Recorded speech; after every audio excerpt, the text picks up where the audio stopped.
자, 2015년 우리 기출 문제를 한번 보도록 합니다. 이 과정은 어떤 시험의 문제, 어떤 형태의 문제가 나오고 거기에 우리는 어떻게 대처할 건가 뭐 그런 정도로 이렇게 파악하는 의미에서 한번 여러분 보시면 될 것 같아요. 여러분 스스로가 뭐 모의고사 시험 본다 하고 기출문제 한번 먼저 시험 보고 이 문제 풀이를 쭉 한번 살펴보시면 되겠어요. 그리고 문제 풀이 과정은 가능하면 정답 중심으로 이렇게 설명하겠습니다. 뭐 충분히 설명하는 것은 기본 교재를 가지고 이용해야 되니까 여기는 정답이 이런 의미에서 틀렸고 이런 의미에서 맞구나라는 정도만 해석하도록 하겠습니다.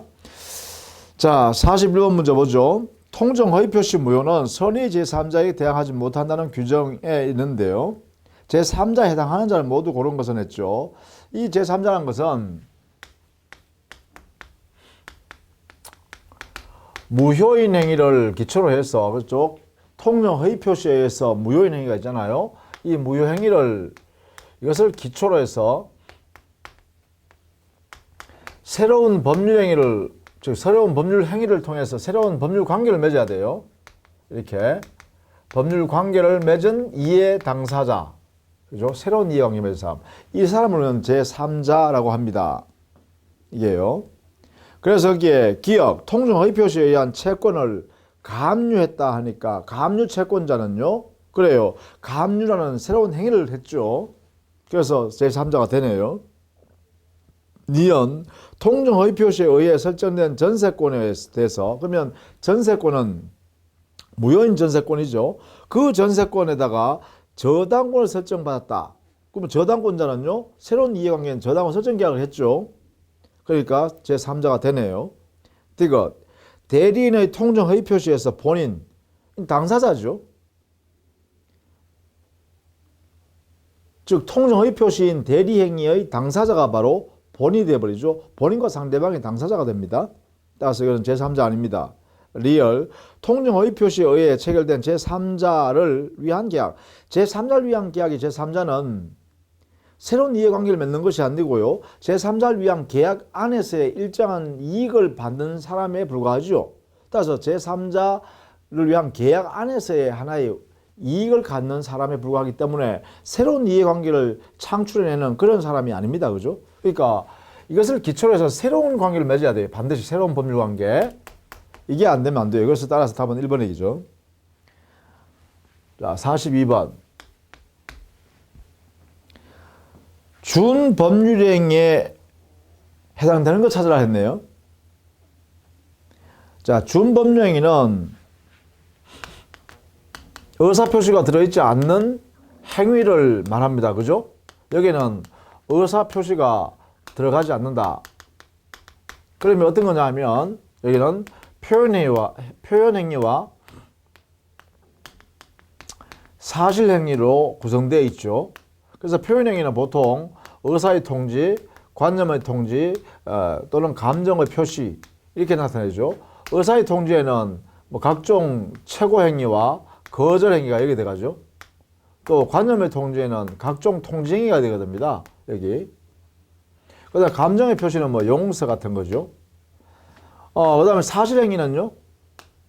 사실행위는 일정한 의사표시를 통해서 이런 게 아니라 사람의 행위가 되면 일반적으로 사실행위가 되죠. 예를 들면 습득한다든가 뭐 주소를 설정한다든가 뭐 이런 것들이요. 그런 행위 자체가 바로 사실행위죠. 자, 여기에 해당되는 것 대신 이런 것들이 주로 묻습니다. 우리 시험에서는. 그죠? 그래서 여기서는 3번에 보시면 채무이행의 최고 요거 아닙니까? 그래서 표현행위인 준법률행위가 되겠네요. 그죠? 나머지는 전부 다 의사표시를 요소로 하는 법률행위들입니다. 43번. 갑은 토지거래 허가구역 내에 자신의 토지를 을에게 매도하였고 그 토지 허가를 받기로 하였다. 다음 설명 중 옳은 것은 했죠. 43번은 토지거래 허가구역 안에서 토지 매매계약을 했다. 이 안에 있는 토지를 매매계약했다는 것이죠. 그러면 이 토지 매매계약은 우리 판례가요. 유동적 무효다 이렇게 하고 있죠. 허가 받을 때까지는. 그죠? 이런 상태가 됩니다. 허가를 받으면 소급해서 유효가 되고 그죠? 자, 그러면 봅시다. 자, 기억. 갑과 을은 토지거래 허가 신청 절차에 협력할 의무가 있다. 토지거래 허가구역이니까 이 매매계약을 유효로 만들기 위해서 허가 신청할 때 협력해야 됩니다. 서로 간에. 허가 신청에 대한 협력 의무가 있다. 이 의무는요, 신청 협력 의무, 이것은 실식상 당연히 발생한다 이렇게 해야 되죠. 그리고 부수적 의무다 이렇게 해석을 하고 있죠. 부수적 의무이다 이렇게 기억 옳습니다. 그 다음에 니은 갑은 계약상 채무 불이행을 이유로 계약을 해지할 수 있다. 자, 해제 채무 불이행 자체가 없죠. 왜? 무효이기 때문에요. 무효 상태니까 채권 채무가 없으니까 틀렸다. 디귿 계약이 현재 유동적 무효 상태라는 이유로 을은 이미 지급한 계약금 등의 부당이득 반환 청구할 수 있다. 그것은 유동적 상태니까. 그러면 유효가 될 수도 있잖아요. 유효가 되면 그 계약금 지급한 것은 적법하고 정당하죠. 따라서 부당이득이 발생할 수 없게 될 수도 있다. 그죠? 그러니까 현재 유동적 상태에 있는 동안에는 부당이득 반환 청구권도 불확정적이기 때문에 청구할 수 없다. 이렇게 해야 되겠죠. 리얼 을은 토지거래 허가가 있을 것을 조건으로 하여 갑을 상대로 소유권 이전 등기 절차 이행을 청구할 수 없다. 그렇죠. 이 토지거래 허가 받을 것을 조건으로 해서 이런 내용의 소유권 이전 청구를 한다든가 이런 거는 행사할 수 없습니다. 왜냐하면 아직 무효 상태이기 때문에 그래요. 무효. 이 매매계약은 무효니까 지금 소유권 이전 청구권 자체가 생길 수가 없는 거죠. 허가받기 전까지는. 그래서 답은 3번이 되겠다. 44번 반사회 질서의 법령으로서 무효인 것은 모두 고른 것은 했죠. 그럼 이것은 민법 103조 사회질서에 반하는 행위를 찾아 이런 이야기입니다. 자, 기업 무허가 건물의 임대 행위는 무허가 건물은 그럼 이건 뭐예요? 강행법규 위반에 해당될 뿐이죠.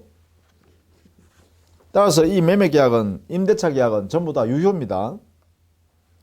이게 무허가 건물이란 그 자체가 건축법상에 허가 안 받았으니까 강행법규 위반 또는 행정질서벌의 대상, 행정처벌을 하겠죠. 그러나 임대행위 자체는 사법상의 행위이기 때문에 유효입니다.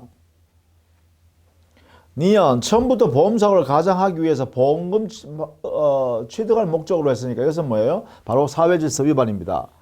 오로지 보험금 취득할 목적으로 보험계약을 체결했다 할 때는 이것은 처음부터 무효입니다. 그것이 바로 사회질서 위반의 의도죠. 따라서 이거는 니은에 해당되네요. 디귿 변호사가 민사소송의 소송 대가로 성공 보수를 받기로 하는 약정 이것은요 가능합니다. 당사자 약정에서요. 리얼 수사기관에서 참고인으로서 자신이 잘 알지 못하는 내용에 대한 허위 진술을 하고 대가로 일정한 대가를 받기로 하는 약정. 허위 진술한 것은 사법 질서를 해치는 거죠. 재판 기능을 해칠 수가 있잖아요. 사법 질서. 그래서 사회를 혼란하게 빠뜨릴 수 있죠. 따라서 리얼도 역시 사회질서 위반에 해당되는 약정이네요. 그래서 무효다 이렇게 되겠죠. 그래서 3번 답이네요. 자, 그다음 45번. 무권대리행위에서 옳은 것은 했죠. 1번 무권대리행위의 일부에 대한 추인, 일부 추인이네요. 무권대리행위의 일부 추인은 상대방이 동의하지 않는 한 무효입니다. 무효. 할 수 없다 이 말입니다. 즉 일부 추인도 못하고요. 변경한 추인도 본인은 할 수 없고요. 조건을 붙여서 하는 조건부 추인도 허용되지 않습니다. 다 안 돼요. 이런 거는. 따라서 1번이 원래요. 상대방 동의가 없지 못하면 그래 효력이 없다. 답은 1번이네요. 그죠? 2번 무권대리 행위 추인한 경우에 원칙적으로 추인한 때로부터가 아니라 소급했습니다. 처음부터입니다. 3번 무권대리 추인의 의사표시는 본인이 상대방이 하지 않으면 상대방이 그 사실을 알았더라도 상대방에게 대항하지 못한다 아니라 상대방이 알지 못하는 한, 상대방이 알지 않는 한, 그죠? 그때 대항하지 못한다 이래 되죠. 알면 대항할 수 있습니다. 4번 무권대리인의 계약 상대방은 계약 당시 대리권 없음을 안 경우에도 본인에 대해 계약을 철회할 수 있다 했는데 철회권 행사는 상대방이 선의여야만 할 수 있습니다.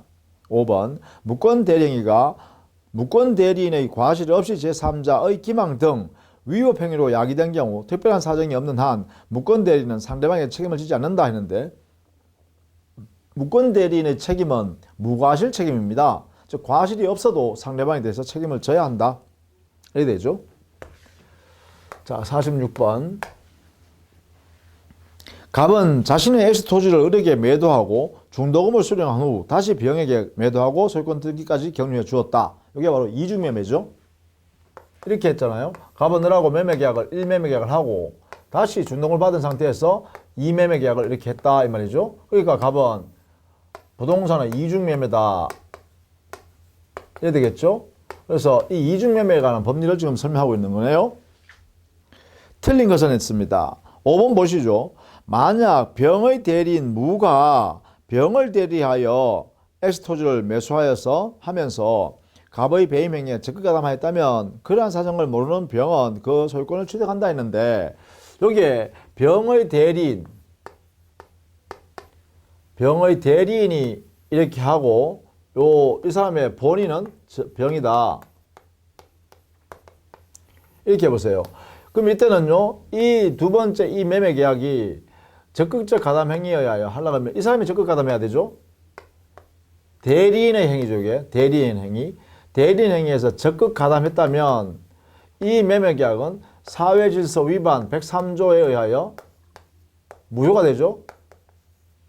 그러면 이 본인은요, 이 매매 계약은 무효이기 때문에 얘가 선이든 악이든 관계없이 이 매매 계약은 사회질서 위반에서 무효입니다. 이렇게요. 따라서 대리인 기준으로 판단하는 것이죠. 자, 이렇게 돼야 되겠죠. 그러므로 병은 소유권을 절대로 취득할 수가 없습니다. 취득할 수 없어요. 왜? 이게 무효가 절대적 무효이고 모든 사람의 무효잖아요. 따라서 대리인의 행위에서 무효가 되어버리면 본인도 소유권을 취득할 수 없죠. 권리를 취득할 수 없습니다. 따라서 5번이 틀린 질문이 되겠다. 그죠? 자, 그 다음 47번. 표현대리에 대한 설명을 옳은 것은 했네요.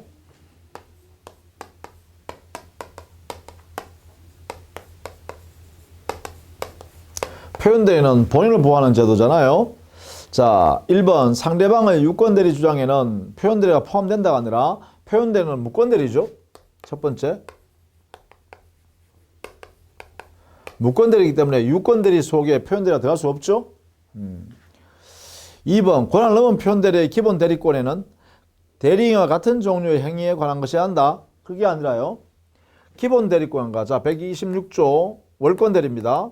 여기에서는 기본 대리권과 월권 대리권 이 대리권의 종류는 동종 유사할 필요가 없죠. 동종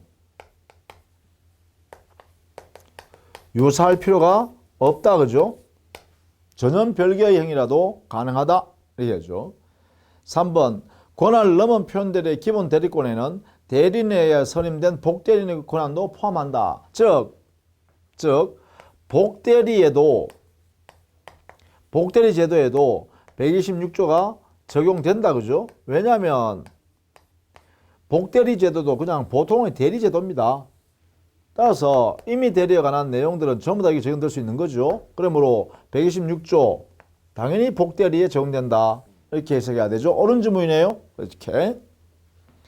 4번 대리권 수요 표시에 의한 표현대리는 125조 표현대리인데 여기에 대리권 수요 표시는 대리권 또는 대리인이라는 표현을 사용한 경우에 한정된다 했는데 이것은요. 대리권 대리인이라 표현하지 않아도 이게요. 연락사무소 이런 용어를 사용하는 것도 역시 여기에 대리권 수요 표시에 해당되죠. 그렇게 해석하는 것이 판례입니다. 따라서 4번도 틀렸죠. 5번 대리권 소멸 후의 표현대리 이것은 129조의 표현대리인데 여기가 인정되고 그 표현대리 권한을 넘는 대리인가 되는 경우 그러면 129조에 126조가 경합되는 거죠. 자 126조 여기에서요. 기본 대리권은 월권 대리 했는데 129조와 126조가 경합이 될 때는 역시 126조로 해결한다라는 것이 판례죠. 이렇게요. 126조 문제로 해결한다. 이렇게 해결합니다. 따라서 권한 넘은 표현들이 성립하는 거죠. 자, 그 다음 48번. 미성년자 갑은 법정 대리인 병의 동의 없이 자신의 토지를 갑이 미성년자임을 안 을에게 매도하고 대금 수령과 동시에 소유권 이전 등기를 해주었는데 병이 갑의 미성년을 이유로 매매계약을 적법하게 취소하였다. 자, 법정 대리인이 병이 그러면 미성년자 갑의 행위를 취소했다는 거잖아요. 적법하게. 그죠? 그러면 소급해서 무효가 되겠죠. 자, 틀린 것은 했으니까 5번 보세요. 만약 을이 상대방입니다. 미성년자와 거래한 상대방, 알고 있는 상대방 을이죠. 을이 선의의 정에게 매도하고 이전 등기하였다면 병이 취소하였더라도 정은 소유권을 취득한다 했는데 이때 제한 능력을 이유로, 즉 미성년자인 제한 능력을 이유로 취소한 경우에는 이 취소는 절대적 취소로서요. 선의의 제3자든 악의 제3자든 제3자를 보호하지 않습니다. 그러니까 여기에 정, 즉 을과 거래한 정은 절대로요 권리를 취득할 수가 없습니다. 그래서 여기에 있는 미성년자 갑에게로 다시 그 재산권을 반환해 줘야 합니다. 따라서 정은 소유권을 취득할 수 없다라고 해야 됩니다. 제한 능력자는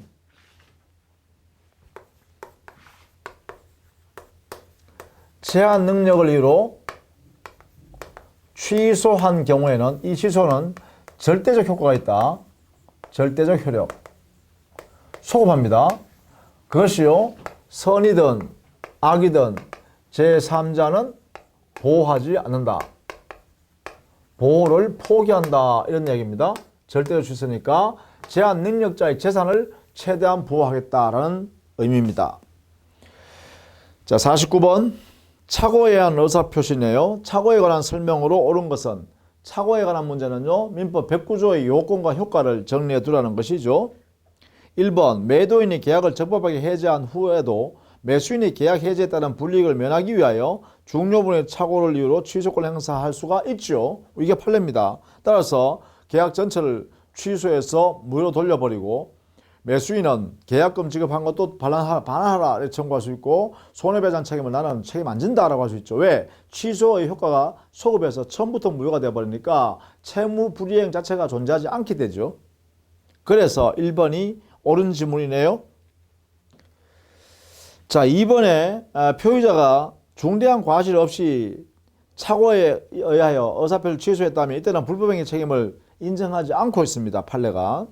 3번 착오에 의한 의사표시로 표의자가 경제적 불이익이 없다면은 착오가 있는 당사자에게 경제적 불이익이 생기지 않았다면 그것은 그래요 중요분이 아니라 하여 취소 못한다라는 것이 판례죠. 3번 착오에 의한 의사표시 4번요 착오가 표의자의 중대한 과실을 한 경우에는 그렇죠 이때는 취소를 못하게 하는데 다만 그 거래 상대방이 표의자의 착오라는 사실을 뻔히 알고 이용해서 그러한 계약을 했다면 그때는 취소를 허용합니다. 판례가. 5번 표의자의 중대한 과실 유무는 착오에 의한 의사표시 효력을 부인하는 자가 증명해야 한다 하는데 중대한 과실은 그래요. 상대방이 증명할 책임을 진다. 이렇게 되죠. 따라서 1번이 옳은 지문이네요. 자, 50번 을은 갑의 X토지에 건물을 소유하기 위하여 지상권을 설정받았다. 그러면요 을은 지상권자, 갑은 지상권 설정자 해야 되겠네요. 여기 보시면 갑의 X토지에 지상권 설정해 준 소유자죠. 설정자, 이 사람 소유자고요. 을은 지상권자 해야 되겠죠. X토지에 대해서요. 자, 이런 상태에서 옳은 것은 했죠. 1번 을은 갑의 의사에 반하여 제3자 지상권 양도할 수 있죠. 지상권 양도라는 지상권자의 처분행위는 절대적 보장입니다. 강행규정으로서 보호하죠. 2번 X토지를 양수한 자는 지상권의 존속 중에 을에게 그 토지의 인도를 청구할 수 없다. 이게 옳은 지문이죠. 그 이유는 왜냐하면 지상권은 당의 목적 토지를 직접 지배하여 이득을 취할 수 있는 물권이잖아요. 물권. 따라서 이 지상권자는 누가 와서 내놔라 하더라도 당의 토지를 인도할 의무가 없다. 그죠? 정당한 권한이 있기 때문에 그렇습니다. 옳은 질문이네요. 3번. 을이 약정한 지료의 1년 6개월분의 연체한 경우 2년 이상의 연체가 있어야 지료 지상권 소멸 청구를 할 수 있겠죠. 따라서 1년 6개월 요걸 연체했다면 소멸 청구권이 없습니다. 아직. 4번. 존속기간의 만료로 지상권 소멸한 경우 건물이 현존하다면 이때는 지상권자가 설정자에 대하여 지상물 매수 청구권을 행사할 수가 있죠. 일정한 절차에 따라서. 갱신을 청구할 수 있고 갱신 청구했는데도 불구하고 지상권 설정자가 거절하면 지상물 매수 청구를 할 수 있다. 그죠? 따라서 갱신 청구권이 있습니다. 5번. 지상권의 존속기간을 정하지 않은 경우에는 갑은 언제든지 지상권 소멸 청구하는 게 아니고요. 지상권 설정의 목적이 견고한 건물 기타 수목을 소유할 목적이면 30년의 존속기간이 보장되죠. 간주해버립니다. 그 다음에 건물을 소유하기 위해서 일반 건물을 소유하기 위해서 지상권 설정했다면 15년이 보장됩니다. 따라서 최단 존속기간으로 간주하게 되죠. 자, 그 다음에 51번. 제사 주재자인 장남갑은 1985년 을의 토지에 허락 없이 부친의 묘를 봉분 형태로 설치한 이래 2015년 현재까지 평온연하게 분묘의 기지를 점유하며 분묘 수호와 봉사를 계속하고 있다. 이게 뭐예요? 20년간의 분묘를 수호 봉사했다. 타인의 토지로부터. 예를 들면 당의 그 장손 제사 주재자는 분묘 기지권을 시효 취득하죠. 분묘 기지권을 시효 취득하기 때문에 이 분묘 기지권이 성립하게 되고 분묘 기지권은 지상권 유사의 물권이라고 하죠. 관세법상. 따라서 옳은 것은요. 4번 보시죠. 갑이 분묘 기지권을 포기하는 의사를 표시하게 되면 그렇죠. 분묘 기지권을 포기하는 의사 표시를 하면 분묘 기지권이 소멸합니다. 분묘 기지권이 소멸하기 때문에 분묘를 이장해 줄 의무가 생긴다. 이렇게 되는 거죠. 따라서 점유의 포기가 없더라도 분묘 기지권은 이미 소멸했습니다. 그래서 4번이 옳다. 우리 판례이기도 하고요. 자, 그 다음 52번. 지역권에 관한 설명으로 틀린 것을 했네요. 1필지 토지 일부를 승려지로 하여 지역권을 설정할 수 있죠. 지상권, 지역권, 전세권, 용의물권은 일부에 대해서도 토지 1필지 일부에 대해서도 성립할 수 있어요. 자, 4번 보겠습니다. 바로 요역지의 소유자는 지역권에 필요한 부분의 토지 소유권을 지역권 설정자에게 위기하여, 자, 위기는요 요역지 소유자가 하는 게 아니라 요역지에 대한 위기가 아니라 승역지 소유자가 승역지 소유권을 요역지 소유자인 지역권자한테 위기하는 겁니다. 따라서 4번이 틀렸네요. 지역권 설정자에게 위기하는 것이 아니라 지역권자에게 설정자가 위기하는 거예요. 무엇을? 승역지 소유권을. 따라서 4번이 틀렸죠. 53번. 물권에 관한 설명을 옳은 것을 했네요. 1번 지상권은 본권이고요. 2번 온천권은 관습상 물권이 아니라 했고요. 3번 타인의 토지에 대한 관습법상의 물권으로서 통행권은 독립된 물권이 아니라 상린권, 즉 소유권의 내용에 불과합니다. 이게요. 4번 근린공원을 자유롭게 이용하는 근린공원 이용권도 역시 독립된 물권이 아닙니다. 따라서 4번이 옳은 질문이네요. 5번 미등기 무허가 건물의 양수에 있는 역시 등기 이전을 하지 않았으므로 소유권을 취득할 수 없습니다. 따라서 소유권에 준하는 관세법상의 물권 이런 것도 없습니다. 부정합니다. 판례가. 54번. 을은 병의 토지 위에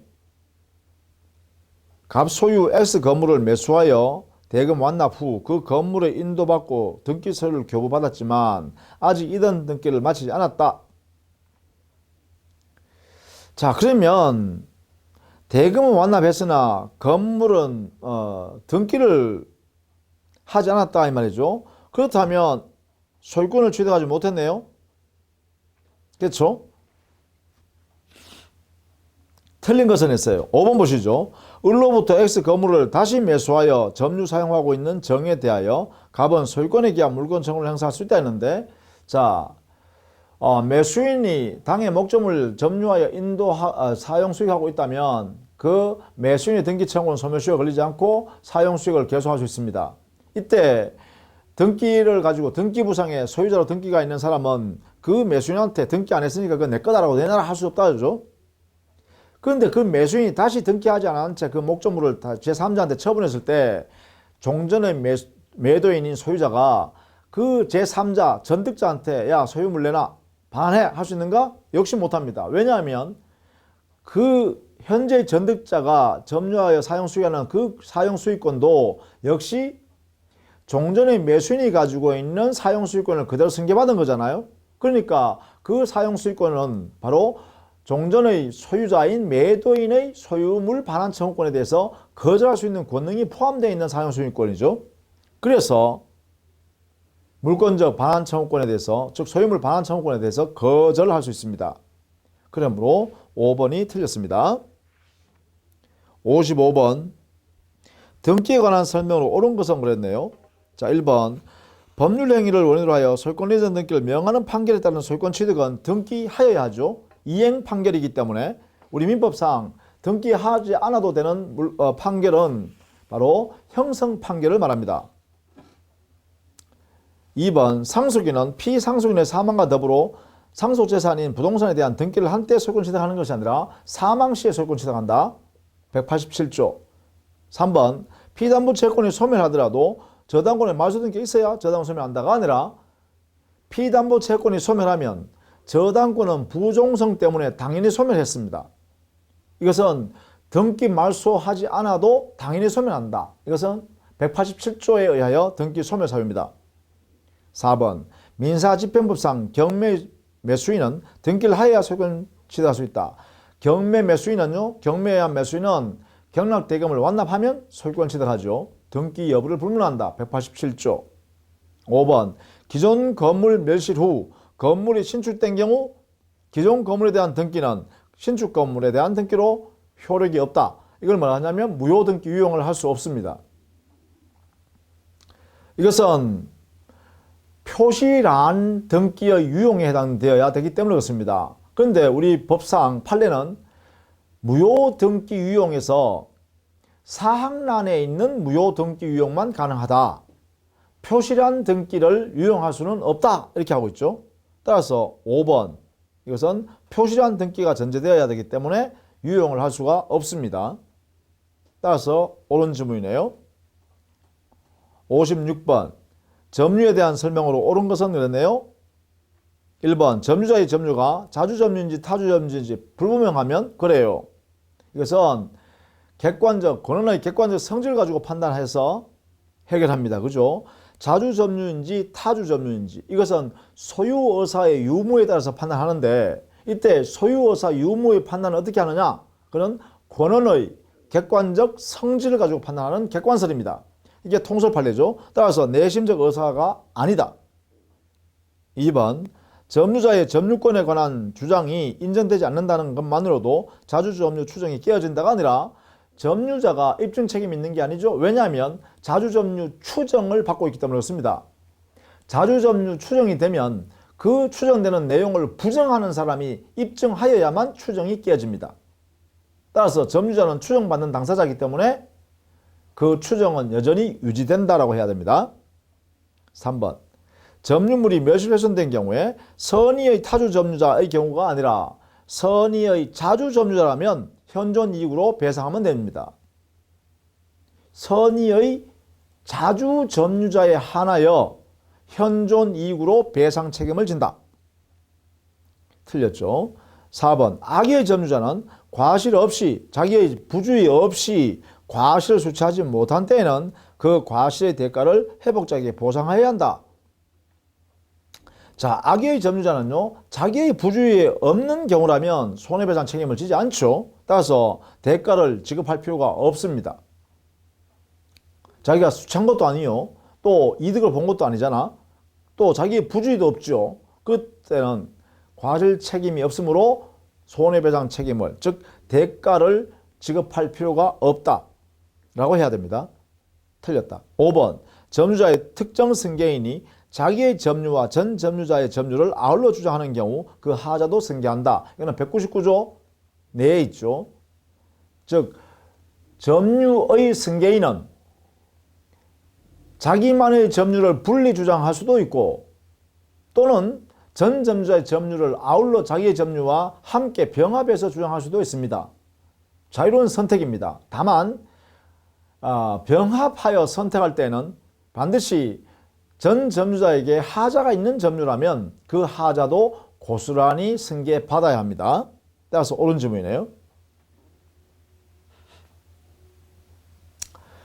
자, 그 다음 57번. 산림관계에 관한 설명으로 틀린 것을 써냈는데 산림관계에 관한 설명은 소유권에 관한 설명이죠. 57번.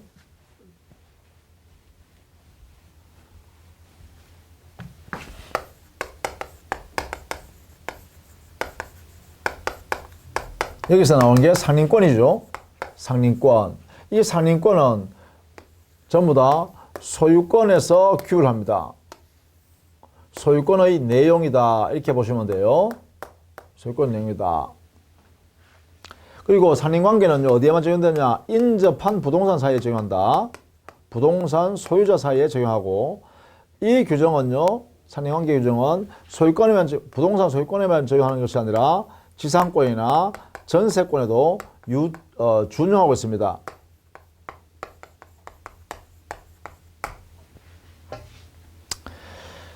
자, 틀린 것은 했죠. 1번 보시죠. 서로 인접한 토지의 통상 경유배를 설치하는 경우에 측량 비용을 제외한 설치 비용은 다른 간섭이 없으면 쌍방이 토지 면적에 비례하여 부담한다 했는데 측량 비용은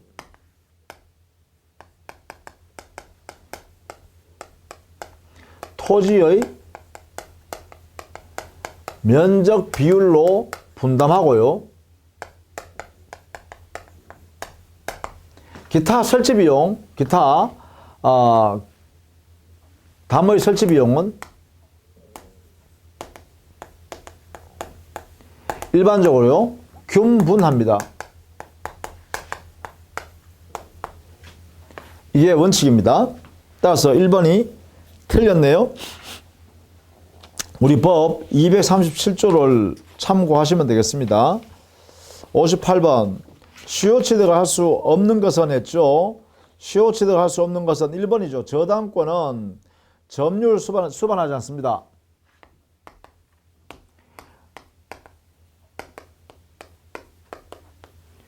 동산이든 부동산이든 모든 시효 취득은 점유가 수반돼야 됩니다. 점유. 부동산 시효 취득은 20년간의 점유와 10년간의 점유가 있죠. 이것을 점유부 시효 취득, 등기부 시효 취득 이렇게 하죠. 이것이 전부 다 점유를 수반하기 때문에 시효 취득을 하려면 반드시 점유가 존재해야 됩니다. 그런데 저당권은요. 저당권 자체는 점유를 수반하지 않는 물건이다. 그죠? 그렇기 때문에 저당권은 시효 취득할 수가 없다. 59번 X 토지를 갑이 3분의 2 지분, 을이 3분의 1 지분으로 등기하여 공유하면서 그 관리 방법에 관한 별도 합의하지 않았다. 틀린 것은 했죠. 1번 보시죠. 병이 갑으로부터 X 토지의 특정 부분의 사용 수익을 허락받아 점유하는 경우, 자, 이때 갑은 지금 3분의 2 지분권을 가지고 있죠. 갑은. 그러면 공유물 관리의 행위는 지분의 과반수로 정합니다. 지분의 과반수를 갖고 있으면 관리 행위를 결정할 수 있습니다. 그러면 이래 되겠죠. 여기에 있는 갑이라는 사람은 3분의 2 지분권을 가지고 있으니까 혼자 단독으로 관리 행위를 정할 수 있다 이 말이겠네요. 이 기준 때문에. 그렇죠. 그렇다면 1번은 관리행위로 사용 수익에 관한 허락받았다면 관리행위로 적법하고요. 따라서 이런 병을 상대로 그 토지 부분에 반환을 청구할 수 없죠. 있다가 아니라. 왜냐하면 적법하게 점유할 수 있는 자가 되잖아요. 관리행위로 인대되니까. 이때 관리행위 대표적인 게 뭐 임대차 한다든가 사용대차 한다든가 대차들 됩니다. 대차들. 임대차, 사용대차 뭐 이런 것들 있죠. 이런 것들에 관한 것입니다. 관리행위니까. 따라서 1번 있네요. 60번. 저당권에 관한 설명으로 틀린 것은 그랬네요. 그 2번 볼까요? 저당 부동산의 종물에는 저당권의 효력이 미친다. 그죠? 이때 부합물 종물은 저당권 설정 전에 만들어진 것이든 저당권 설정되고 난 후에 만들어진 것이든 전부 저당권 효력이 미치는 것이 원칙이다.